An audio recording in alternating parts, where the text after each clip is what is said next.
लोगों ने मिलकर समय बिताया, ऐसा नहीं है। आज हम किस महान विभूति की चर्चा करने के लिए यहाँ पे एकत्रित हुए? ये कौन है? किसी ने जोड़ा कि ये एक फला जाति से है? नहीं,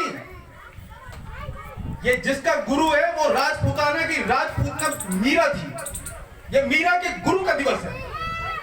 अगर कोई इसे जाति से जोड़ता है तो ये राजपूताना मीरा के गुरु उस रैदास, उस रविदास की जयंती का दिवस है। आज की माघ पूर्णिमा था। हम लोगों ने इसे जाति पाति में बांध दिया।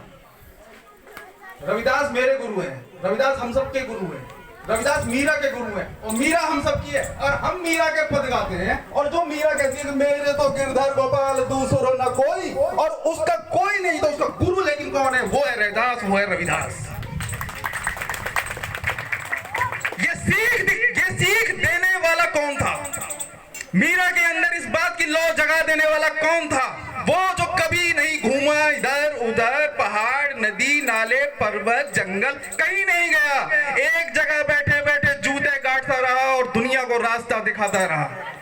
उसके दिखाए हुए, उसके बताई हुई मीरा दुनिया भर में घूम गई और ऐसी घूमी कि मथुरा गई, वृंदावन गई। और उस जमाने में आज भी अगर मैं आप सबसे एक बात छोटी सी कहूंगा कि आज भी अगर आप राजस्थान के मेवाड़ में चले जाएं तो वहां की पर्दा प्रथा ऐसी है, आज भी किसी गांव में किसी महिला का सामर्थ्य नहीं है कि अपने इतने भर के घूंघट को थोड़ा सा ऊपर कर ले। आज नहीं है। और 500 वर्ष पूर्व मीरा अपने घूंघट को उठा फेंकी और चल पड़ी। और उस समय डाकुओं का, डकैतों का, जंगलों का जो रास्ता हुआ करता था, शेर का, चीतों का जो खतरा हुआ करता था, उस समय मीरा जंगल जंगल घूमती थी और गाती हुई चलती थी कि मेरे तो गिरधर गोपाल दूसरे न कोई।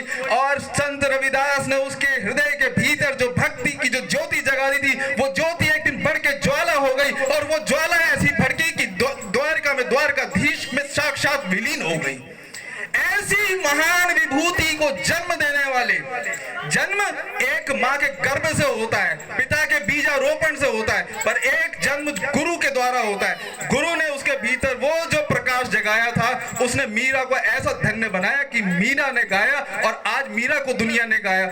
लेकिन जैसे नींव के पत्थर, ये एक इमारत खड़ी है हमारे सामने, एक माता का मंदिर खड़ा है, सब देख रहे हैं ऊपर, लेकिन इसकी नींव में जो पत्थर है वो दिखाई नहीं पड़ रहे। संत रविदास ऐसे ही नींव के पत्थर हैं जो कि दिखाई नहीं पड़ रहे हैं, जो दिखाई नहीं पड़ रहे हैं। दुनिया मीरा को देख रही है, लेकिन मीरा की बुनियाद में तो संत रविदास बैठे हुए हैं। मीरा की बुनियाद में संत रविदास बैठे हुए हैं। और नींव के पत्थरों को जो समाज भूल जाता है, वो समाज में ज्यादा दिन टिकता नहीं है।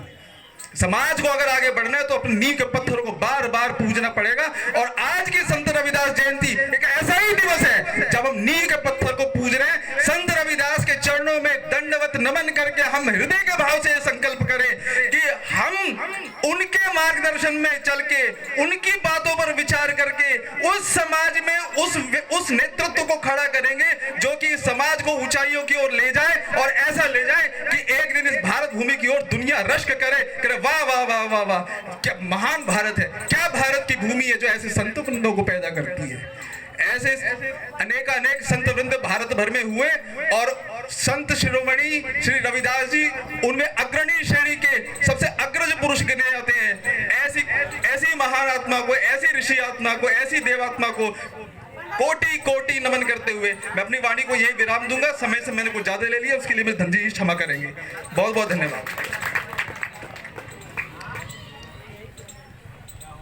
एक आवश्यक सूचना है, राकाई जी को बहुत बहुत सारी कझाई के पावन पवित्र धरती पर आपका बहुत सारा शुभकामना, प्यार, मोहब्बत, धन्यवाद। बिल्लू चौधरी जी अगर मेरी आवाज को सुन रहे हैं तो आवे मंच पर।